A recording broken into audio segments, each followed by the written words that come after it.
Yo, yo, yo, it is your boy Nice versus Wild, and you're listening to another episode of Beowulf Sessions. I'm excited. This is probably the most important Beowulf session ever recorded. Today, my father, turns 60 years old, and we're recording this on his 60th birthday in 2024. Can you believe it? Monday. And it's his birthday, so I'm so excited, a little bit nervous, but I think this is probably going to be the best session that we've ever recorded in our lives. So, Dad, how are you feeling? I'm fine, thank you. Nice. So I've got 7 questions to ask you, okay? And you can take your time in each of these questions, but just for all the listeners or everybody watching, can you just do a little bit of an introduction? And guys, this is the first time he's recording anything on camera or his voice, so let's go. Give me an introduction. Go. My name is Prem Sushil Chand, and I was born in a remote village of Bulileka, Lambasa, in Fiji. And I worked in Fiji for almost 18 years before I migrated to New Zealand in 2001, and since I'm here in Papua Territory. Nice. And what made you move to New Zealand? We had our dreams in Fiji, but due to political problems every now and then we couldn't fulfill it. So in 2002 there was a coup by Joe Spite, and I had a huge plan of like building a house and growing my family, but after the coup everything was like changed. You know, the banks seized the loan which they approved me for the building, so I broke my heart. And same during that time immigration's lawyer came to Fiji to lure migrants to New Zealand, and I was one of them. And because I was a trade person, it was very easy for me, and within 3 to 4 months I had my permanent residence stamped while I was still in Fiji. So I moved from there. And for the first couple of years when you moved over to New Zealand, how was life for you? It was very difficult. It was like a culture shock. And I came in a month of June. Actually, I came on my 24th of June, which was my like 36th birthday. I came on my birthday. And I found a job 4 weeks later. But it was really cold going out to work in the morning. I was not easy at all, feeling easy at all. I thought where I have landed. For a few years I was very depressed, but later on as time went, I worked hard and harder, and then I realized that this was the place for me. Nice. And how many jobs did you do to buy your first house? I didn't do any jobs. I brought the money from Fiji from my provident fund, and that was enough for the deposit, and I bought the house immediately, the first house. Yeah. And I spent about 2 years in that house before I sold that house and bought another one. Nice. And then I bought a few years later, I sold that and I bought 2 houses. And that's how I made a little bit of my hard-earned money, I would call it. How did you buy houses? Because was it easy, like getting into the market?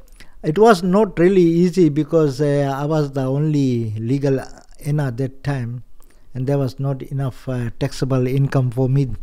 So it was a bit hard. That's why I just bought one house one by one, and then kept it for a few years, gained some equity, and then sold it, and that's how I built my wealth. Wow.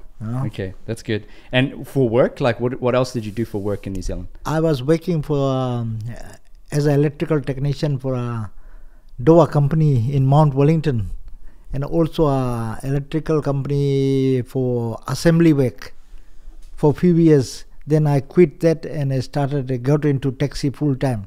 And I drove taxi for 18 years, and I had multiple taxis and drivers to work for me. But driving taxi was just a bread and butter, I think. Actual money I earned through was by properties and developing properties.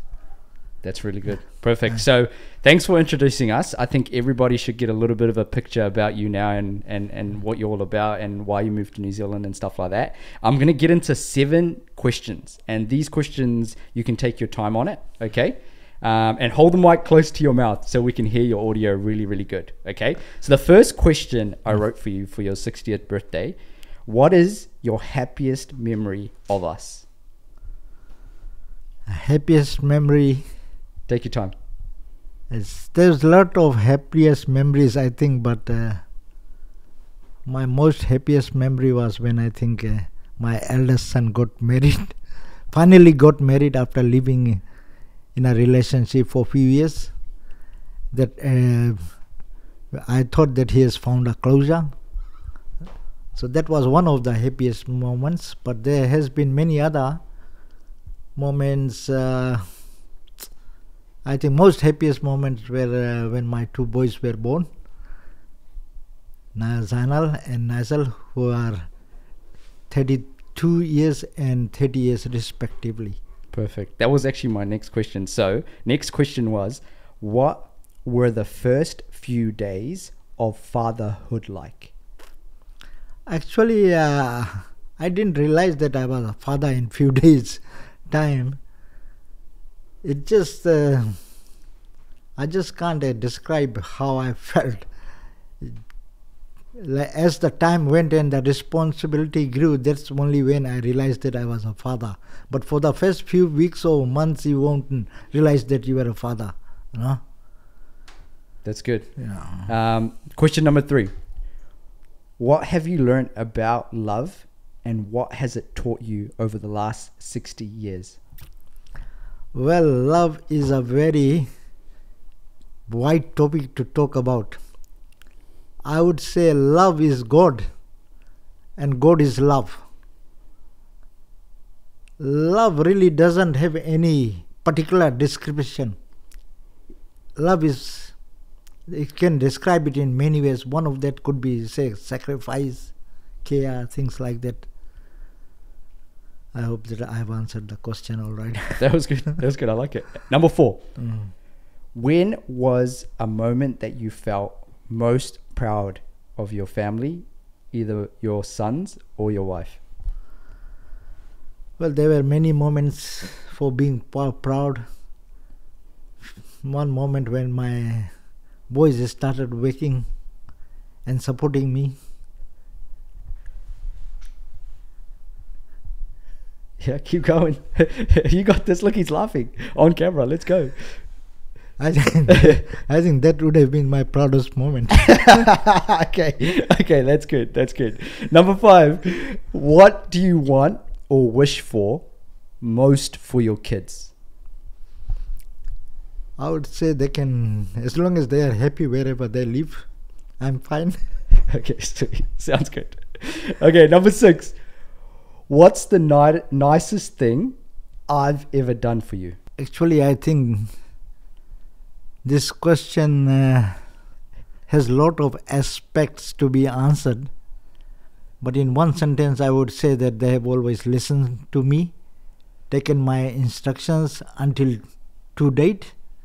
Whatever happens in this house mostly happens through my consent and the support which is they have already always given me.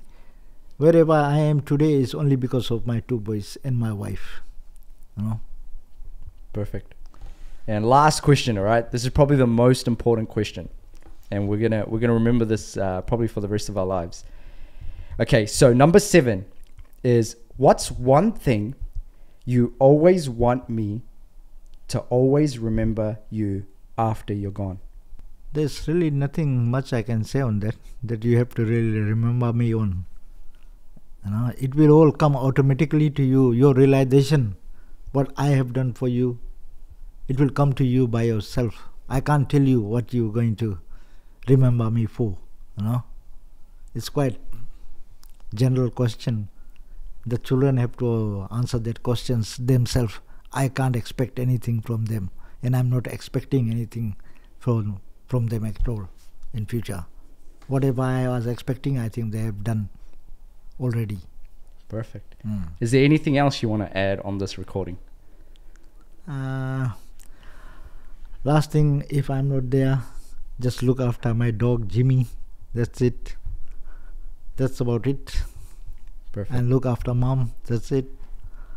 Thank you very much. Hey, thanks for coming on the session. And this is the first time ever you've been on a session as well. And thank you for recording this. I just want to wish you happy 60th birthday. I love you a lot, and Zana loves you a lot. Mom loves you a lot. Your dog Jimmy loves you a lot, and Lucky, who passed away, also loves you very well.